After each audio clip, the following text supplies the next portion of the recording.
Hello students, 11th standard में आप सभी का स्वागत है। आप लोगों ने अभी तक 10th तक एक होल सब्जेक्ट साइंस पढ़ा हुआ है, जिसमें 8th standard, 9th standard, 10th standard अपने होल सब्जेक्ट साइंस के अंदर आपने फिजिक्स, केमिस्ट्री और बायोलॉजी तीन आपने साथ में पढ़ा हुआ है। लेकिन 11th साइंस अगर आपने लिया हुआ है तो आप लोगों को, अगर आपने मैथ्स ग्रुप लिया है तो आप लोगों को फिजिक्स, केमिस्ट्री और मैथ्स होगा, और आप लोगों ने अगर बायोलॉजी ग्रुप लिया है तो आप लोगों को फिजिक्स, केमिस्ट्री एंड बायोलॉजी। तो फिजिक्स सब्जेक्ट जो है वो हर एक जगह पे, कोई भी ऐसी इवेंट नहीं है आपके आसपास दुनिया में, कोई भी ऐसी इवेंट नहीं है जिसमें फिजिक्स का यूज ना हुआ हो। तो आपको उसके लिए फिजिक्स को समझना पड़ेगा, और फिजिक्स को समझने के लिए सिर्फ और सिर्फ रिक्वायरमेंट है कंसेप्ट को क्लियर करने की। रटने का छोड़ दो और सब कुछ मत सोचो, अभी सिर्फ कंसेप्ट को क्लियर करो। तो कंसेप्ट को क्लियर कैसे करें? तो कंसेप्ट को क्लियर करने के लिए थोड़ा सा बेसिक आपको आना चाहिए। मैं आज आप लोगों को एक सिंपली, ये जो लेक्चर है उसके अंदर, ये आपका जो 11th का जो सिलेबस है उसमें फर्स्ट चैप्टर है वो इंट्रोडक्शन है।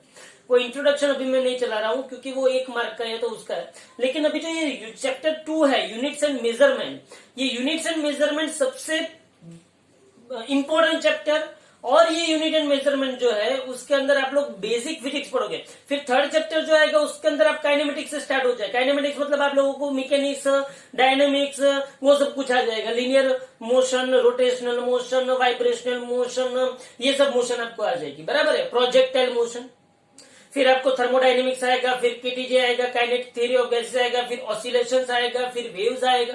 हाँ, तो ऑसिलेशन एंड वेव्स याद होता है आप लोगों ने 9th स्टैंडर्ड में पढ़ा था।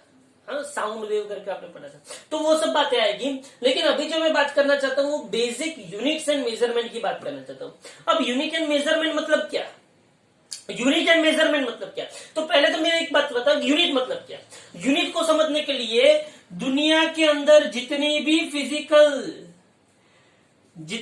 फिजिकल घटनाएं बनती है, जितनी भी फिजिकल इवेंट्स होती है, ये सब फिजिकल इवेंट्स को एक्सप्लेन करने के लिए, क्या करने के लिए?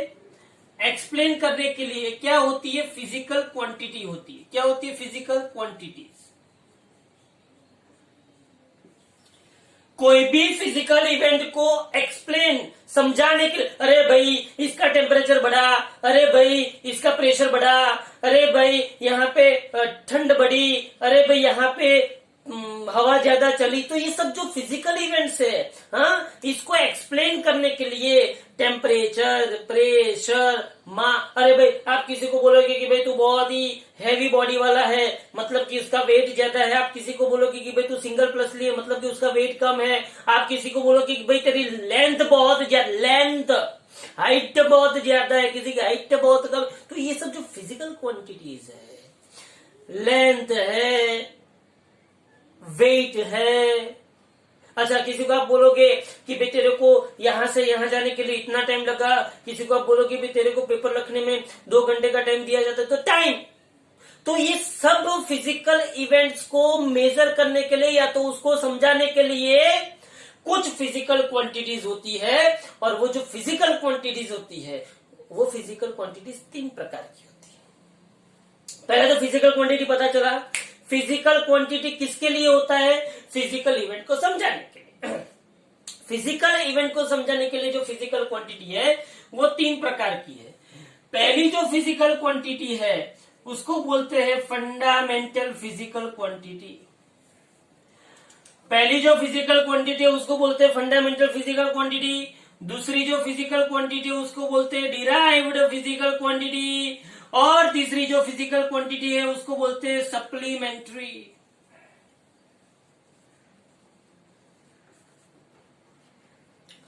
तो फंडामेंटल फिजिकल, जैसे ही फिजिकल क्वांटिटी है वैसे उसके फिजिकल यूनिट्स आएंगे। लेकिन पहले मैं आपको बताता हूं फिजिकल क्वांटिटी कौन कौन सी है। तो एक फंडामेंटल फिजिकल क्वांटिटी। अब फंडामेंटल फिजिकल क्वांटिटी में 3 प्रकार आते हैं।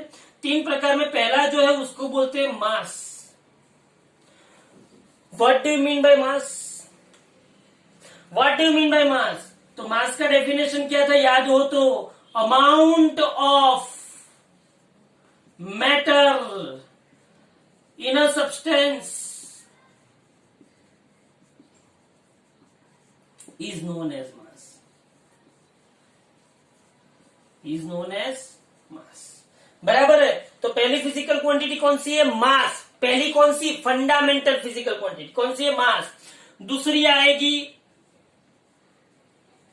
लेंथ। क्या आएगी दूसरी फिजिकल क्वांटिटी? लेंथ। और तीसरी फिजिकल क्वांटिटी आएगी टाइम। बराबर है। तो पहली फिजिकल क्वांटिटी कौन है? मास। दूसरी फिजिकल क्वांटिटी लेंथ, तीसरी फिजिकल क्वांटिटी टाइम। ये जो मास है, ये जो मास है, amount of matter in a substance is known as mass. अच्छा, मास को जिसमें मेजर किया जाता है उसको उसका यूनिट बोलते हैं।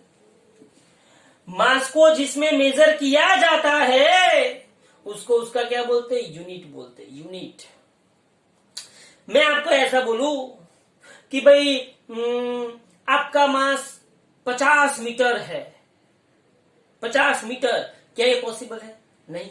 मैं आपको ऐसा बोलूं, मैं किसी को ऐसा बोलूं कि तेरा वेट 50 है। What do you mean by 50? What do you mean by 50? 50 kilogram, 50 metre, 50 और क्या? तो हर एक फिजिकल क्वांटिटी को डिस्क्राइब करने के लिए, उसकी वैल्यू को बताने के लिए एक उसका यूनिट होता है। क्या होता है उसका? यूनिट। जैसे कि सिंपली एक बात समझो आप, जैसे कि मगन भाई है, तो मगन भाई की जो सरनेम है वो उसको डिसाइड एक क्लास के अंदर, एक क्लास के अंदर 4 रामलाल है, 4 रामलाल है। तो चारों 4 रामलाल को आइडेंटिफाई करने के लिए, चारों 4 रामलाल को आइडेंटिफाई करने के लिए क्या चाहिए? उसका सरनेम चाहिए। अरे भाई सरनेम अगर सेम हो गया तो क्या चाहिए? उसका फादर का नेम। तो बेसिकली बात क्या है कि कोई भी फिजिकल क्वांटिटी को डिस्क्राइब करने के लिए उसका यूनिट चाहिए। तो जैसे कि मास का यूनिट क्या है? केजी। क्या है? केजी। दूसरी बात, जब भी आप यूनिट लिखो, जैसे कि मैंने ये केजी लिखा, हाँ, तो हम सबके ये मैं रूल सिखाऊंगा, इसके अलग से रूल आएंगे, इसका क्वेश्चन भी आएगा 2 मार्क का। लेकिन हम लोगों के अंदर है ना कि एक बहुत ही अच्छा राइटर बसा हुआ है। हाँ, हम लोग कुछ भी लिखते हैं ना, टिचुप करके ये ऐसे पॉइंट कर देते हैं। अरे भाई इसमें पॉइंट नहीं करना, हर जगह पे आपको फुल स्टॉप लगाना नहीं है। हाँ, केजी डॉट, अरे भाई कहां से केजी डॉट? फिर कोई ऐसा करेगा डॉट केजी, नहीं। कोई ऐसा करेगा डॉट केजी डॉट, नहीं।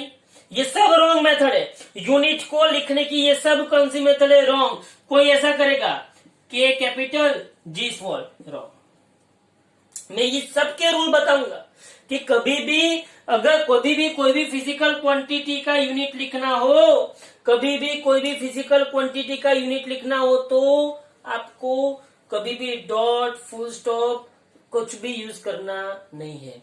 कोई भी न्यूमेरिकल वैल्यू यूज करनी नहीं है। 0 to 9 कभी भी यूज करना नहीं। उसके अलग से मैं आपको पूरा क्वेश्चन का आंसर के फॉर्मेट के अंदर पूरे रूल्स में आपको बताऊंगा। लेकिन अभी मेरे को पता चला कि मेरे को ये बताना चाहिए, क्योंकि कई बार आप लोग ऐसा करोगे तो ये रॉन्ग है। बराबर है। अच्छा, तो मास का यूनिट क्या है? केजी। क्या है मास का यूनिट? केजी। लेंथ, चलो लेंथ किसमें मेजर होती है?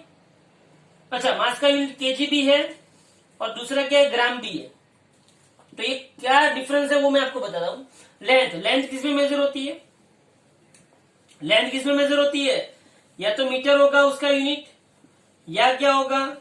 सेंटीमीटर होगा। फिर क्या आता है? टाइम। बोलो टाइम। टाइम का यूनिट क्या है? सेकंड है, आवर है, मिनट है। बराबर है। तो ये सब किसके यूनिट है? टाइम के। ये मिनट जो है, मिनट MIN, मिनट, आवर और सेकंड, इन सभी के बीच का आपको रिलेशन पता होना चाहिए। लेकिन कहने की बात यह है कि ये तीन फंडामेंटल फिजिकल क्वांटिटी है और इंडिपेंडेंट टू ईच अदर है।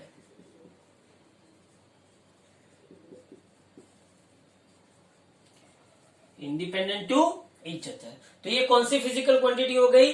Fundamental physical quantity. बराबर है। अब ये फंडामेंटल फिजिकल क्वांटिटी का यूज करके हम लोगों को जो फिजिकल क्वांटिटी मिलती है वो कौन सी फिजिकल क्वांटिटी मिलती है? Derived physical quantity. डिराइव्ड का मतलब क्या है? डिराइव्ड फिजिकल क्वांटिटी मतलब ऐसी फिजिकल क्वांटिटी जिसको हमने जो हमारे पास 3 फंडामेंटल फिजिकल क्वांटिटी है उसके ऊपर से बनाया है। जैसे कि बोलो, स्पीड क्या है? डिस्टेंस अपन टाइम। समझ में आ रहा है? फोर्स क्या है? मास इंटू एक्सेलरेशन क्या है? स्पीड अपन टाइम। तो ये जो भी फिजिकल क्वांटिटी जिसको मैंने फंडामेंटल 3 फिजिकल क्वांटिटी के ऊपर से बनाया है, और आप दुनिया में कोई भी फिजिकल क्वांटिटी ले लो जो ये 3 के अलावा है, वो सभी फिजिकल क्वांटिटी ये तीनों से ही बनी होगी, बट तीनों के कॉम्बिनेशन से बनी होगी। समझा? तीनों के कॉम्बिनेशन से, कोई भी ले लो, तीनों के कॉम्बिनेशन से ही कोई भी फिजिकल क्वांटिटी बनी है, और उसको क्या बोलते हैं? Derived physical quantity. इतना पता चला? बराबर है। तो fundamental physical quantity and derived physics, ये सप्लीमेंट्री में समझा रहा हूं, लेकिन पहले मुझे इन दोनों पे फोकस करने दीजिए। तो एक सप्लीमेंट्री फिजिकल क्वांटिटी में क्या आएगा? एक प्लेन एंगल आएगा। क्या आएगा? प्लेन एंगल 2D होता है, और दूसरा आता है सॉलिड एंगल। सप्लीमेंट्री में क्या आएगा? एक प्लेन एंगल आएगा, और दूसरा क्या आएगा? सॉलिड एंगल आएगा। Plane angle and solid angle. लेकिन अभी मेरे को उसके बारे में बात नहीं करनी है, बराबर है? अभी मेरे को किसके बारे में बात करनी है? Fundamental and derived. I want to talk about fundamental and derived physical quantity, supplementary physical quantity, plane angle and solid angle. 2 dimension में प्लेन एंगल होता है। प्लेन एंगल का यूनिट क्या होता है? रेडियन होता है। और सॉलिड एंगल का यूनिट क्या होता है? स्टीरेडियन होता है। क्या होता है? स्टीरेडियन। बराबर है? सॉलिड एंगल 3 डायमेंशन होता है, और प्लेन एंगल 2 डायमेंशन होता है। मैं आपको समझाता हूं। देखो, चलो अभी एक काम करूं, मैं आपको समझा देता हूं। चलो यहाँ पे देखो, फंडामेंटल हो गया, डिराइव्ड हो गया। सप्लीमेंट्री में क्या है? ध्यान से देख, चल फिर आपको ये बाकी खत्म हो जाए, पिक्चर खत्म हो जाए। हाँ, सप्लीमेंट्री में क्या होता है? सप्लीमेंट्री जो है उसमें एक आता है प्लेन एंगल। क्या आता है? प्लेन एंगल, और एक आता है सॉलिड एंगल।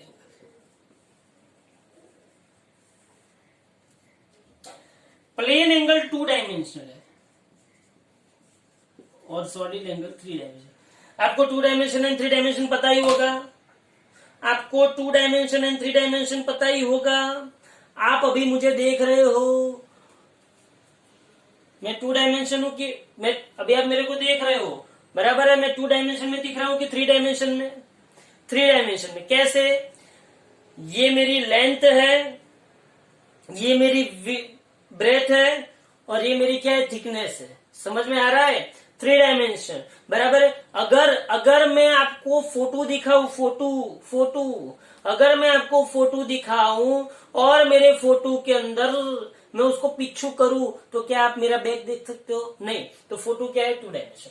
इवन कोई फोटोग्राफ है, वो फोटोग्राफ क्या होता है? 2 डायमेंशन होता है, और मैं जीता जागता हूं तो वो क्या हुआ? 3 डायमेंशन। समझ में आ रहा है? तो ध्यान से समझना, ये एक्स एक्सिस हुई, ये वाई एक्सिस, और ये कौन सी आती है? Z axis.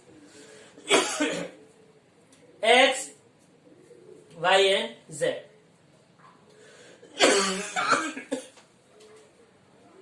तो ये plane angle and solid angle. तो ये एक्स वाई, ये बॉर्ड जो है वो अभी 2 डायमेंशन में है। ये एक्स एक्सिस है और ये वाई एक्सिस है। अभी यहाँ पे जो जाएगा वो कौन सी एक्सिस होगी? Z axis. तो वो कौन सा होगा? 3 डायमेंशन में। अगर मैं यहाँ पे एक सर्कल ड्रॉ करता हूं, और ये क्या है? सेंटर।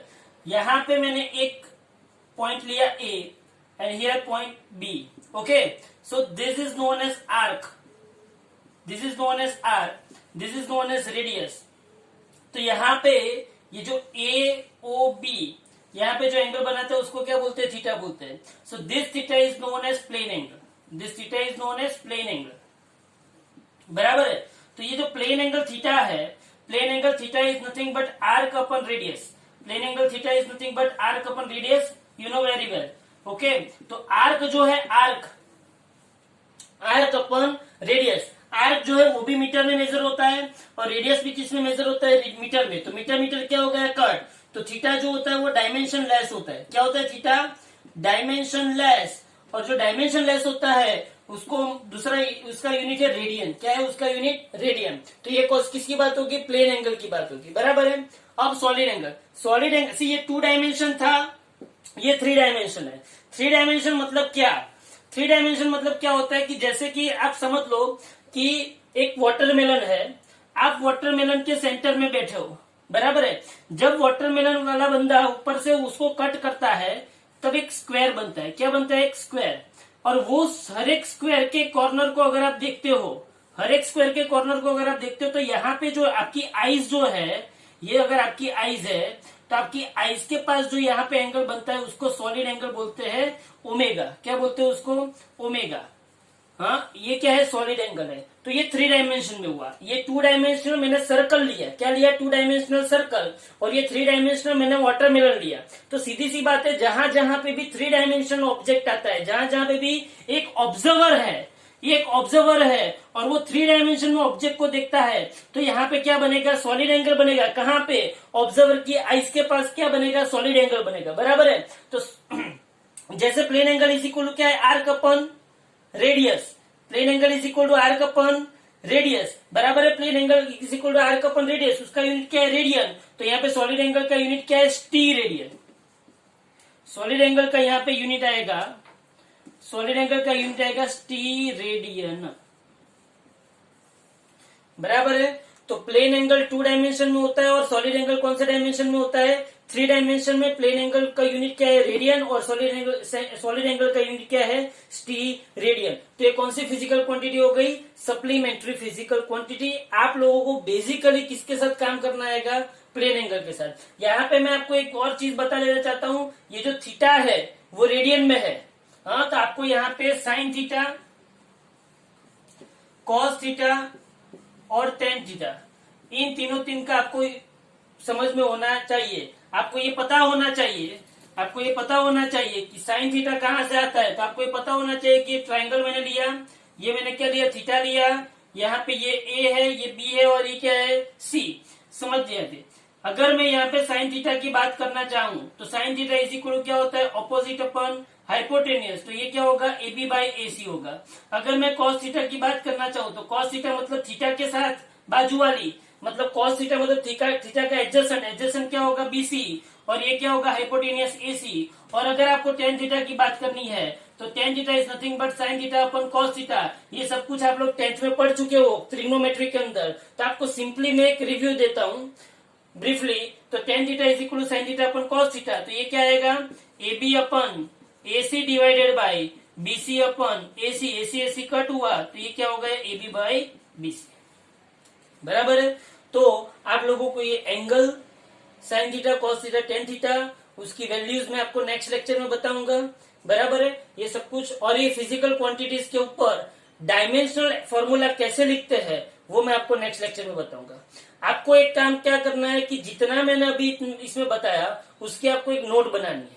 हाँ, आपको वीडियो को स्टॉप कर करके मैं जितना लिखता जा रहा हूँ उसकी एक नोट बनाओ, डेली के बेस पे वो नोट्स बनाओ, वही आप लोगों को एग्जाम के टाइम पे काम आएगी।